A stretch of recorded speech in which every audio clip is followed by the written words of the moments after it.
Buenas tardes, ya noches. Estoy un poco enfermo, con la voz tomada. Voy a hablar de la relación de Julio con algunos escritores argentinos. Así que, por supuesto que para poder hacer este trabajo me valí de la bibliografía que hicimos y que es como muy importante poder acceder a la totalidad del material, que es la intención que tuvimos con este libro, para poder desarrollar no sé, una postura, una lectura de la relación de Julio con otros escritores. A diferencia de Lucio, yo voy a leer, así que si estoy leyendo muy rápido, me dicen que vaya más despacio. Un poco de agua mejor. Bueno, boxear con las sombras. El presente trabajo intentará analizar a partir del intercambio entre Cortázar y otros escritores argentinos, no todos, claro, algunas claves de sus posiciones éticas, estéticas, poéticas y políticas. Utilizaré la obra de Julio, las cartas y las entrevistas. Además, lo que escribieron ellos. La idea es hacer un paralelo, en el caso de que se pueda, para comparar cómo eran las visiones sobre Julio con las visiones que Julio tenía de algunos de los escritores argentinos.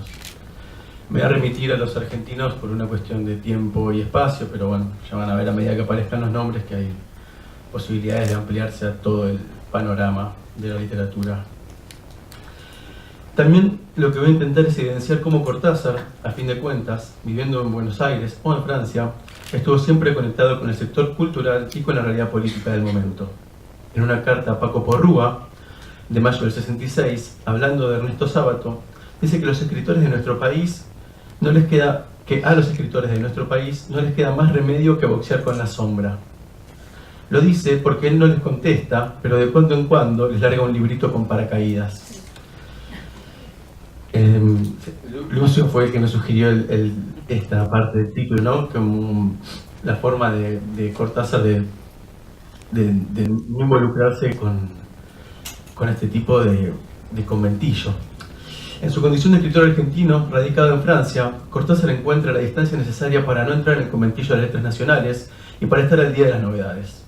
Voy a distinguir tres periodos, a saber, el primero, el Cortázar joven, que se acerca a los grandes escritores de la literatura argentina, nucleados en el Grupo Sur, luego el Cortázar post-Rayuela, Jean Claude en París, y por último, el Cortázar más politizado, dadas las circunstancias que asolaron al país durante los 70 hasta su muerte en el 84. Lo interesante es ver cuál es su postura y cómo la politización de Cortázar lo va alejando de ciertos escritores y acercando a otros. Bueno, el primer Cortázar. El Cortázar poeta, lector de poesía, de toda la poesía francesa, devoto de John Keats, a quien le dedicará un libro, que admira a Federico García Lorca y a Neruda. De los nacionales, en sus cartas destaca a Molinari y a Banch, para quien solo tiene elogios. Como sabemos, el Grupo Sur era la élite intelectual del país, de marcada ideología de derecho conservadora. Julio participa varias veces en la revista entre 1948 y 1953. Incluso 10 años después de su última colaboración, Victorio Campo intentará reclutarlo nuevamente en las filas de Sur, pero Cortázar declinará dicha invitación. Entonces, el primer Cortázar, colaborador de Sur, que era el eje cultural del país, ya incluso antes de irse, muestra un giro, una distancia en relación a ese grupo. Luego me adentraré en la relación con los exponentes.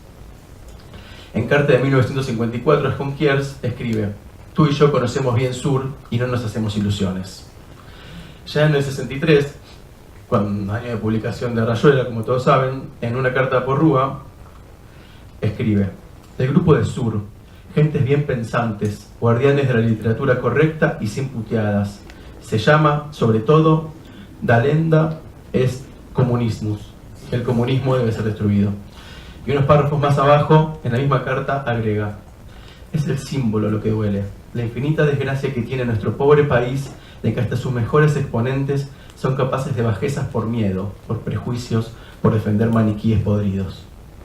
Y por último voy a citar otra carta a Porrúa, de un año más tarde, entre el 64, donde Cortázar le cuenta su encuentro con Victorio Campo. Por aquí pasó Victorio Campo, que me mandó a decir que quería hablar conmigo. Fui y estrechóme cariñosamente en sus brazos. A mitad de una cena morrocotuda, en un bistro, con velas en las mesas, en esos donde te ponen manteca y servilleta, cosa rara en Francia, se destapó la olla. Con gran alegría de mi parte, Victoria me dijo que necesitaba aclarar malentendidos y salió a relucir todo el bodrio de Pepe Bianco y su viaje a Cuba, etc.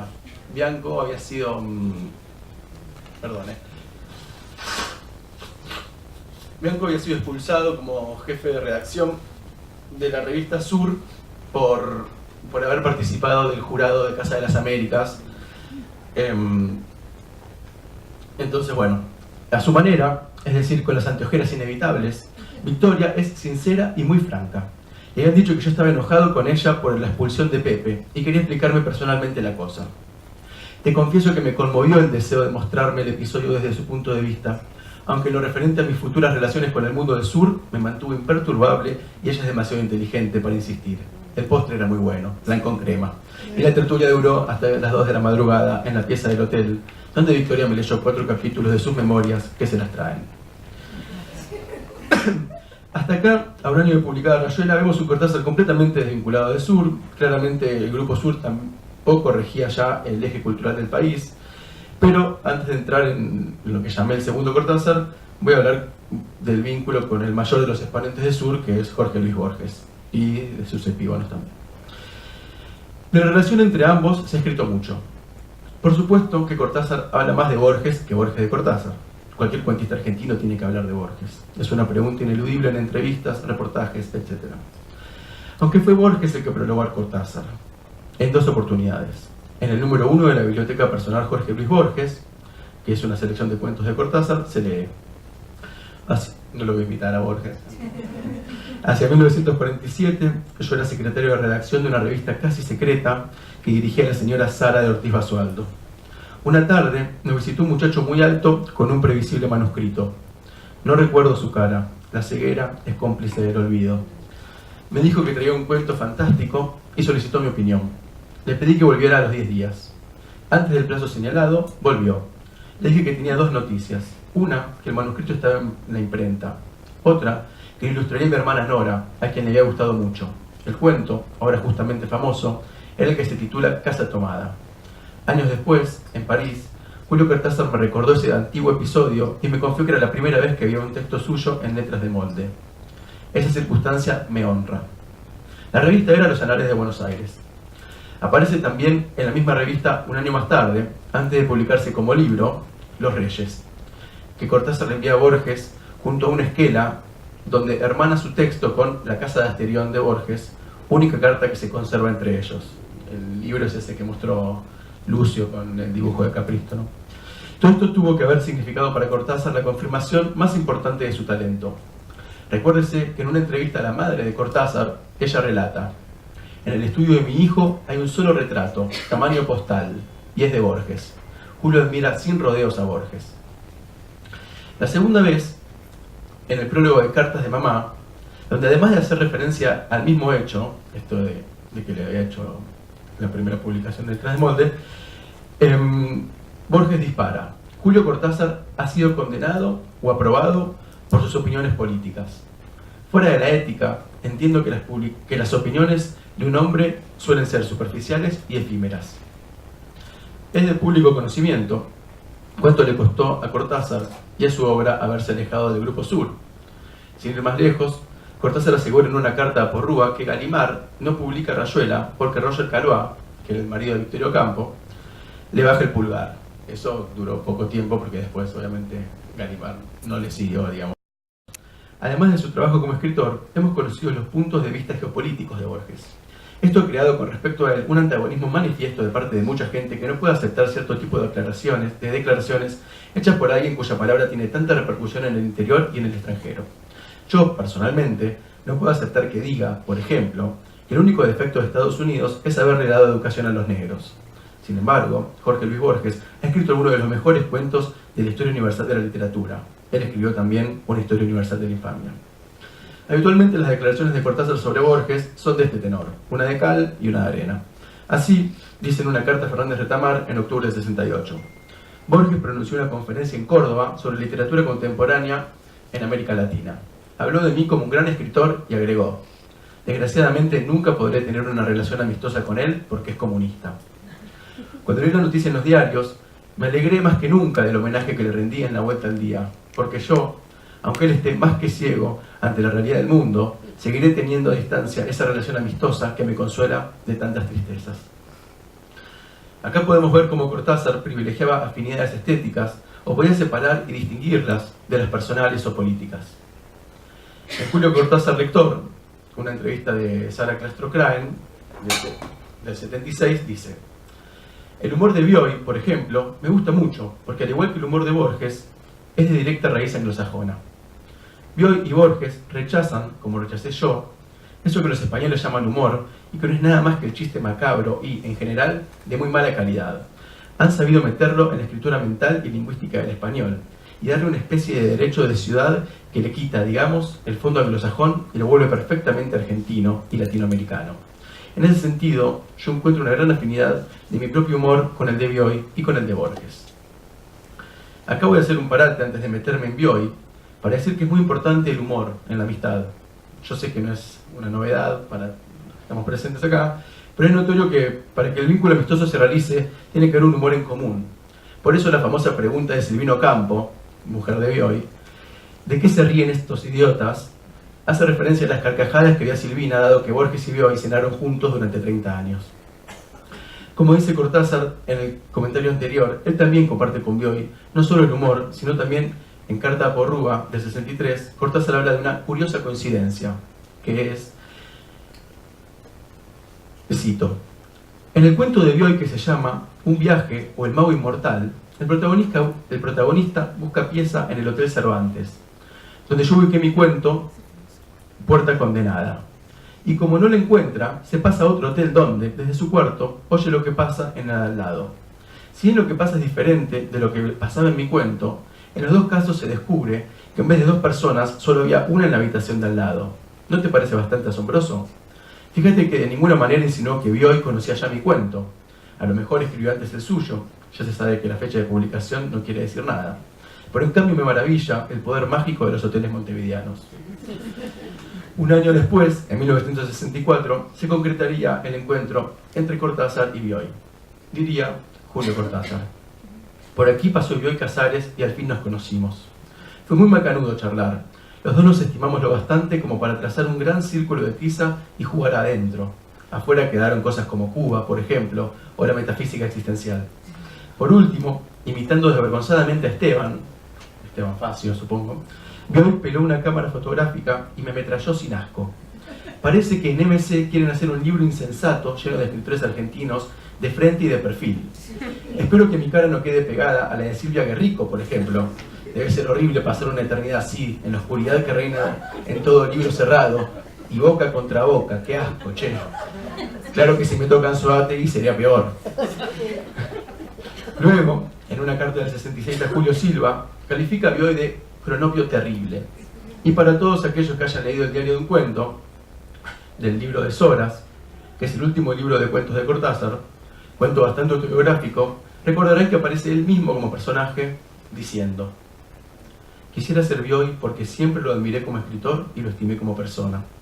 Aunque nuestras timideces respectivas no ayudaron a que llegáramos a ser amigos, aparte de otras razones de peso, entre ellas un océano temprano y literalmente tendido entre los dos. Sacando la cuenta lo mejor posible, creo que Bioy y yo solo nos hemos visto 3 veces en esta vida.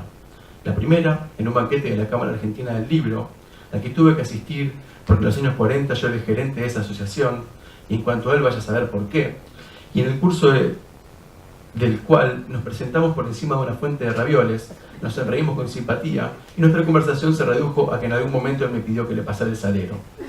La segunda vez, Bioy vino a mi casa en París y me sacó unas fotos cuya razón de ser se me escapa, aunque no es así el buen rato que pasamos hablando de Conrad, creo. La última vez fue simétrica y en Buenos Aires. Yo fui a cenar a su casa y esa noche hablamos sobre todos de vampiros. En el diario de Bioy, Descanso de Caminantes, se puede leer esta bella nota: muerte de Cortázar. Vladi me previno. Escríbele pronto. Está enfermo. Va a morir. Como siempre me dejé estar. Yo quería agradecerle la extraordinaria generosidad de referirse a mí, tan elogiosa, tan amistosamente en su admirable Diario de un cuento. La carta era difícil. ¿Cómo explicar, sin exageraciones, sin falsear las cosas, la afinidad que siento con él, si en la política muchas veces hemos estado en posiciones encontradas? Es comunista, soy liberal. Apoyó la guerrilla, la aborrezco. Aunque las modalidades de la represión en nuestro país me horrorizaron. Nos hemos visto pocas veces. Me he sentido muy amigo de él. Si estuviéramos en un mundo en que la verdad se comunica directamente, sin necesidad de las palabras, que exageran o disminuyen, hubiera dicho que siempre lo sentí cerca y que en lo esencial estábamos de acuerdo. Pero, ¿la política no era esencial para él? Voy a contestar por mí. Aunque sea difícil distinguir el hombre de sus circunstancias, es posible y muchas veces lo hacemos. Yo sentía cierta hermandad con Cortázar, como hombre y como escritor. Sentía afecto por la persona. Además, estaba seguro de que para él y para mí este oficio de escribir era el mismo y lo principal de nuestras vidas. No porque lo creyéramos sublime, simplemente porque fue siempre nuestro afán. Lamentablemente, 2 días después aparece esta anotación del diario de Bioy, imponiendo su ingenioso sarcasmo sobre su sensibilidad. Escribe: no creo que Cortázar tuviera una inteligencia muy despierta y enérgica. Desde luego, sus convicciones políticas corresponden a confusos impulsos por un patético tango intelectual. Le gustaban las novelas góticas, creía en la astrología. Acá lo vemos a Bioy boxeando con las sombras. Me gustaría utilizar un comentario de Aurora Bernardes para contestar a esta afirmación de Bioy. En un libro inédito de conversaciones, dice Aurora: desde Bestiario, Julio ya sabe que puede escribir bien cuentos, y después se larga a escribir novelas. Ensaya primero y después escribe Rayuela, y ahí ya está seguro de lo que hace. No era una seguridad de tipo social. Él seguía siendo una persona anónima. Lo que pasa es que, cuando descubrió que gracias a su éxito literario podía servir a una causa que le parecía justa en ese momento, ahí lo utilizó. Con perfecta conciencia de lo que él dijera, con perfecta conciencia de que lo que él dijera iba a ser tenido en cuenta. En lo otro su seguridad era de otro tipo, la del que hace lo que tiene que hacer. Lo hace lo mejor posible y no le ha salido mal. Podrían decirse muchas cosas del vínculo de Cortázar con los otros escritores cercanos a Sur, como Sábato, a quien critica como escritor, trata a Sobreres y Tumba de folletín, pero con quien se solidariza al enterarse de su arresto ordenado por decreto del presidente de facto José María Guido en el 63, donde se califica a Sábato de marxista, leninista e insurreccional. Bueno, escritores como Wilcock, de quien dice: uno no sabe si el individuo está loco, si es un imbécil donde a veces se alberga un poeta, o si realmente se entretiene en una especie de humorismo reblandecido que me repugna. De Martínez Estrada, a quien admira y a quien le dedica un texto en la revista Casa de las Américas, de Manuel Mujica Lainez, con quien comparte un premio que Cortázar no viaja para recibir, pero con quien siente admiración y dice que le propondrá, ya que comparten el premio, una edición conjunta de Rayuela y Bomarzo, que podría llamarse Polluela o Ramarzo. Y aunque revisé su relación con los poetas allegados a Sur, Juarros, a quien admira y a quien le prologa un libro, o Alberto Girri, por una cuestión de tiempo, voy a adentrarme en el vínculo de Cortázar con el desdichado Héctor Álvarez Murena. El caso es que Murena se presentó al mundo como la joven promesa de Sur. Su primer libro, El pecado original de América, alcanzó una gran popularidad, pero la misma fue decayendo a medida que la de Julio Cortázar iba creciendo. Algunos datos que unen a Cortázar y a Murena. La primera vez que Murena publica un poema lo hace en el último número de la revista Verbum, en donde Cortázar, todo esto está en la bibliografía, ¿no? En donde Cortázar también publica un poema. Ambos escriben en la revista Realidad y ambos escriben en la revista Sur, ¿no? Nadie indica y en el diario La Nación. Nadie indica que Cortázar y Murena se hayan conocido, pero la tirria entre ambos nace con una desafortunada reseña de Murena sobre Rayuela, aparecida en la revista Cuadernos. Antes de leer algunos fragmentos de la reseña, quería contarles que en una entrevista privada que tuve con Aurora Bernardes, ella me dijo que la reseña le había dolido mucho a Cortázar. También me dijo que Murena era el hombre que más rosas le había regalado. Aurora me contó que cuando salió el libro, Rayuela, ¿no?, Murena le confió: con ese título no va a vender nada. Recuérdese los ampulosos títulos de las 3 primeras novelas de Murena: La fatalidad de los cuerpos, Las leyes de la noche, Los herederos de la promesa. Novelas de un realismo balsaciano que no traen ningún tipo de innovación. acá no he escrito sobre Murena. Sí, perdón, Rayuela en un momento se iba a llamar la novela Mandala. Rayuela después de sí, o Mandala, y que tenía pero sus amigos le dijeron no le ponga Mandala, porque Mandala a la mierda.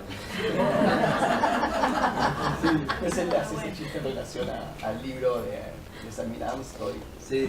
que se llama Rayuela, una novela Mandala. Sí. Sin embargo, después del fenómeno Rayuela, las novelas de Murena se titularon Epitalámica, Polispuercón, Caín a muerte, Polisofía. Son todas de carácter experimental y destilan un fuerte tono sarcástico. Para quien las haya leído sabe lo que digo. Volviendo a la reseña sobre Rayuela, cabe destacar que Murena habla de la Edad en Buenos Aires, de Marechal, y luego agrega: si la imitación es una forma de elogio, Rayuela constituye un verdadero aplauso que prolonga la vigencia de la Edad en Buenos Aires. Aparte de eso, Murena ve en Rayuela un fracaso en la expresividad narrativa que delata una fascinación ante la cultura que es típicamente provinciana. Otro rasgo del lamentable provincialismo es la cándida insistencia en el argot porteño, que hace al libro en gran parte ininteligible más allá del Río de la Plata. Grosso error de Murena, ya que allí donde él ve defectos y fracasos es donde radica la fuerza de la novela. Marechal fue un adelantado. Por eso no es de sorprender que leamos en las cartas de Cortázar los siguientes comentarios. Murena no ha entendido lo esencial, que es su conocida y tristísima carencia de sentido del humor. Y ante la traducción de Rayuela a varias lenguas, Cortázar recuerda, en Cartas con Quiers, el comentario de Murena y escribe: esta noticia, la de una nueva traducción de Rayuela, confirma brillantemente la tesis de Murena de que mi novela es intraducible y por ende inexportable. Y agrega: las mejores venganzas son las que otros ejecutan por vos. Por si fuera poco, hablando de venganzas ejecutadas por otros, en una carta inédita del 31 de julio de 1966, Carlos Fuentes le escribe a Cortázar: bueno, yo me sentí Edmundo Dantes a la hora de la estocada, Lujito Montecristiano, de negarle el saludo a Murena y hacerle saber por qué, por lo que escribió sobre Rayuela.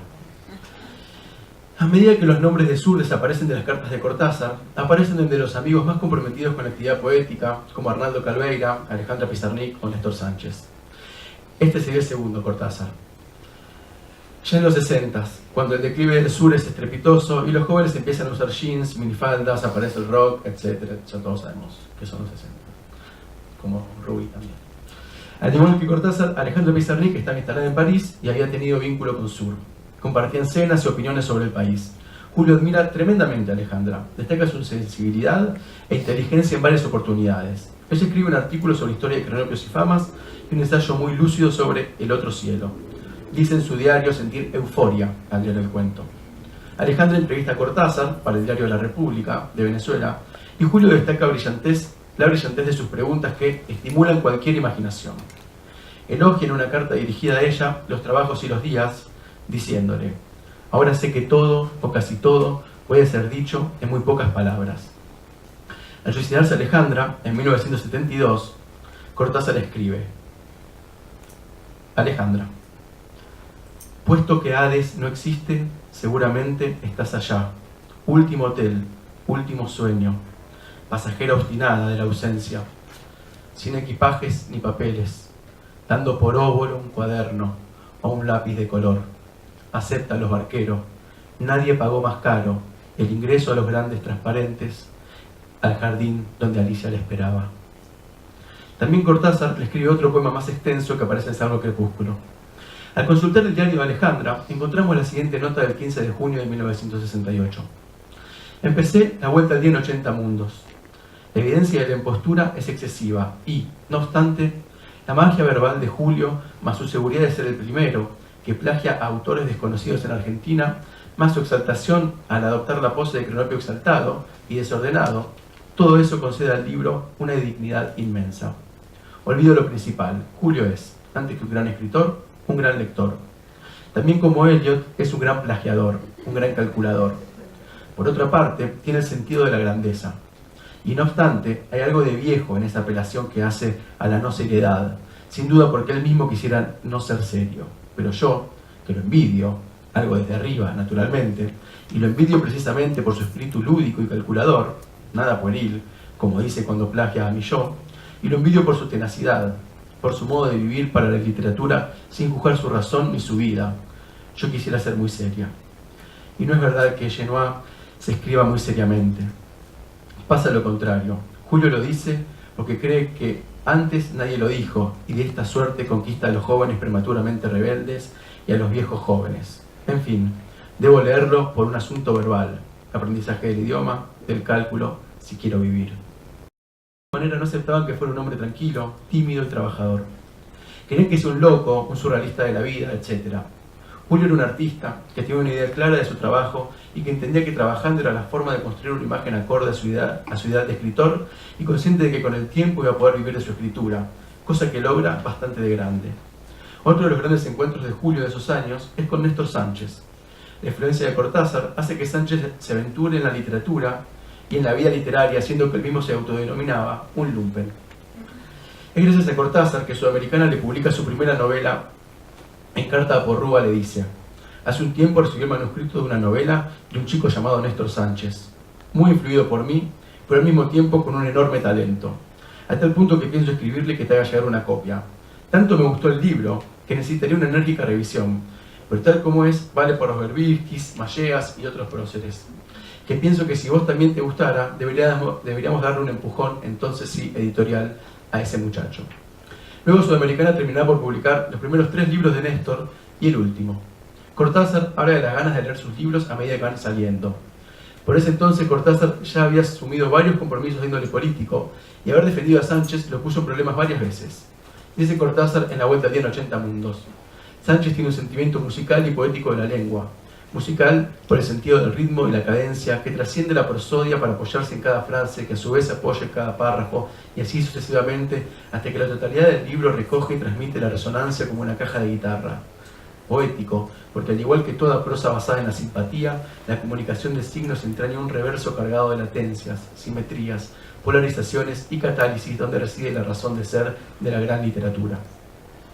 Este tipo de defensa de la obra de Sánchez le suscitó a Cortázar una polémica con Oscar Collazos, ya que para un escritor comprometido defender la obra completamente apolítica, si es que se me permite esta expresión, pero digo, bueno, una obra que intenta desde el género novela abordar la poesía, trabajar el ritmo y contar, como en el caso de Nosotros Dos, una historia triste y machista, despierta, lógicamente, la suspicacia de los críticos de izquierda, que le exigían a Cortázar un compromiso con la realidad. Las comillas no son mías, lamentablemente. Por esa época ya aparecen los nombres de Miguel Ángel Bustos, Paco Urondo, David Viñas, Haroldo Conti, Juan Gelma, Rodolfo Walsh, Humberto Constantini y Julio Guassi en las cartas de Cortázar.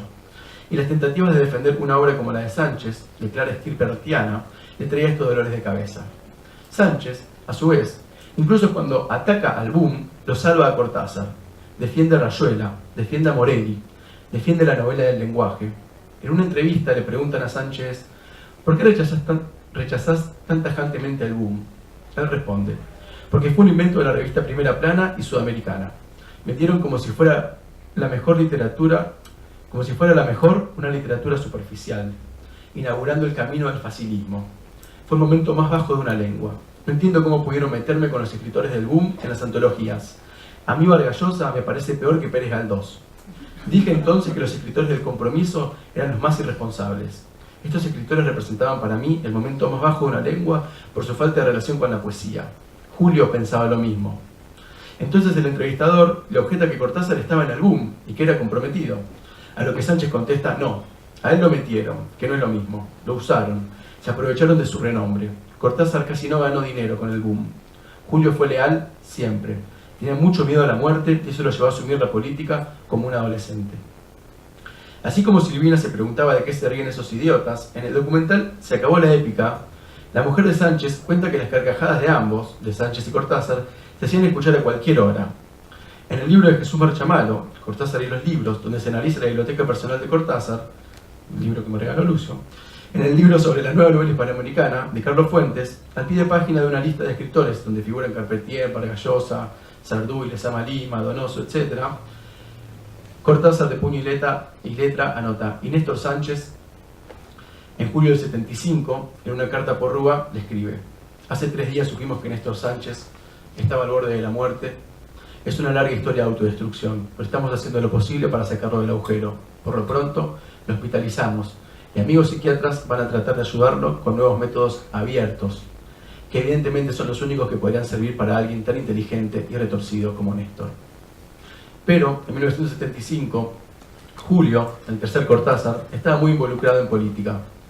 Recordemos que en 1973, en la sede de Federación Gráfica Bonaerense, lo que hablábamos antes, un gremio de arriba de la CGT de los argentinos, se presentó la revista quincenal Liberación y, según la crónica, Cortázar se dirigió al auditorio diciendo: compañeros y compañeras, soy un escritor y mi última novela, el libro de Manuel, tiene como tema esencial los mecanismos de represión y de la tortura. Entendí que debía asumir esa responsabilidad y por eso he venido en el momento de su aparición. Después del triunfo del 11 de marzo, ha salido esta revista que lucha por la ley de amnistía. Yo, por mi parte, he hecho una promesa. En mi libro se dice que el autor no cobrará derechos por él. Los he destinado a la lucha contra la represión y las torturas. Todo lo que me corresponda por la novela será para la Comisión de Familiares de Presos Políticos y Gremiales y para la Comisión de Presos Peronistas. Como pueden ver, Cortázar ya ha revisado su antiperonismo. En el 75 publica en Le Monde Diplomatique La dinámica del 11 de marzo, donde distingue el peronismo del 46 y el del 73 y concluye: este peronismo se encamina en un primer tiempo a lo que llaman un socialismo nacional, término comprensible en su país, en un país en que la noción de socialismo evoca un partido bastante opaco en el pasado. Y en esta línea, y por último, voy a citar un texto titulado Donde dije, digo, apareció en la revista Índice de Madrid de 1973, que nunca fue vuelto a compilar, donde Cortázar escribe: como me fui del país siendo un antiperonista convencido, quisiera hacer algunas puntualizaciones. Yo no había sido capaz de comprender esa enorme toma de conciencia de todo un pueblo colonizado, enajenado, como quieran llamarle. Y aunque despectivamente conocíamos entonces como el cabecita negra, de mi autocrítica salió una nueva visión de las cosas. Comprendí que el único camino de nuestro país está en esas pulsiones racionales o irracionales que expresan la voluntad y el deseo de su enorme mayoría. Aquí podemos apreciar cómo Cortázar iba revisando desde la autocrítica sus posiciones a medida que pasaban los años. En este último periodo podemos ver surgir nuevas amistades como Rodolfo Walsh, Alberto Cedrón o Urondo. Por ejemplo, en el 73, Cortázar había visitado a Paco Urondo en la cárcel de Devoto. De entre todos estos amigos que gozan del prestigio, elegí a Julio Guassi, que es un poeta desconocido, también suicida, que fue del PC pero que con el tiempo reblandeció su postura antiperonista, al igual que Julio. De hecho, el último libro de Guassi tiene una tapa de Carpani. Guassi lo entrevistó varias veces a Cortázar y escribió varios artículos sobre él, todos con admiración y reverencia, publicados en España, Uruguay y en el periódico de las Madres de Plaza de Mayo, o en el Periodista de Buenos Aires, y además le dedicó algunos poemas. En carta a Guassi de 1981, Cortázar le dice: no pude leer tu libro de un tirón como me gusta leer los libros de poesía, dejándome ganar por el aluvión total. Tuve que pararme cada tanto, irme a tomar mate o whisky antes de volver a mi sillón, y cuando llegué a El Gurí se me aflojó la canilla. ¿Qué querés? La presión de todo lo ya leído me cayó en la espalda con cada línea de ese poema. Así que, en vez de leer los poemas que Guassi le dedica a Cortázar, prefiero leer este poema que conmovió a Cortázar. Es un poema dedicado a su hijo, que retrata el exilio de Guassi con su mujer y sus dos hijos, que se tuvieron que ir de Chile, del Chile de Allende, con el golpe, que luego se tuvieron que exilar en Argentina, pasaron por Uruguay y se radicaron brevemente en Londres. Allí se separaron y Guassi llegó a Madrid sin trabajo y con el niño.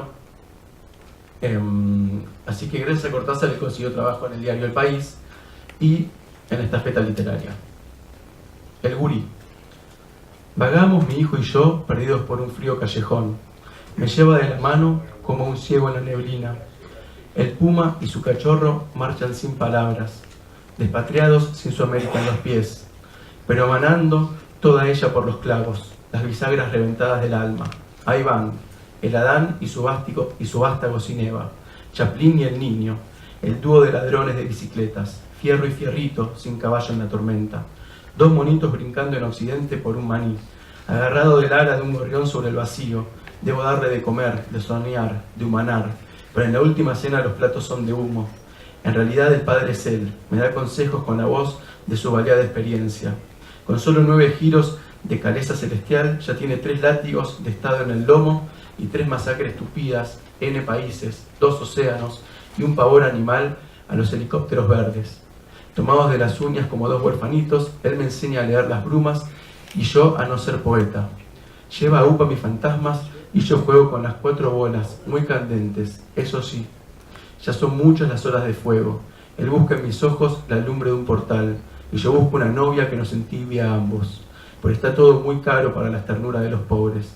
El pichón en pluma bajo llovinas demasiado históricas, mi pibe, cabrito, chango, botija, gurí, chaval.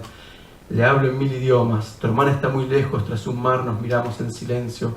Papá les dejará un tesoro bárbaro de herencia, 7 versos inservibles, una navaja que cojea, las banderolas del pantalón, cáscaras de ilusos delirios.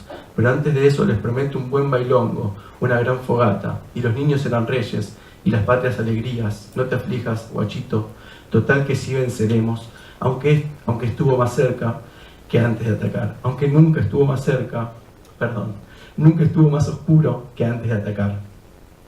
Todos estos testimonios y afirmaciones ayudan a complejizar los avatares ideológicos amistosos de Cortázar, como sus valoraciones estéticas y las políticas. Como vimos, estaban por un lado los que denostaban por sus posiciones de izquierda, mientras que de la izquierda, en nombre del compromiso político, lo condenaban por no rechazar, por ejemplo, a Sánchez. Sin embargo, creo que Cortázar mantuvo a lo largo de su vida una posición respecto de lo estético que trascendió sus posiciones políticas y que mientras otros boxeaban con las sombras, él logró conciliar su gran sentido o sentimiento del arte con lo que pasaba en su país. Muchas gracias. Federico, Sí. es mi responsabilidad. Le vamos a pedir que omitamos las preguntas, las podemos dejar para otro momento. Yo tengo ganas de hacerle 200 preguntas a estos jóvenes amigos, pero los horarios son tiranos. Y en los museos, además de arte y de cultura, hay tiranos. Entonces, bueno, en 2 minutos le vamos a pedir a Luis Guzmán, que ya está con nosotros, que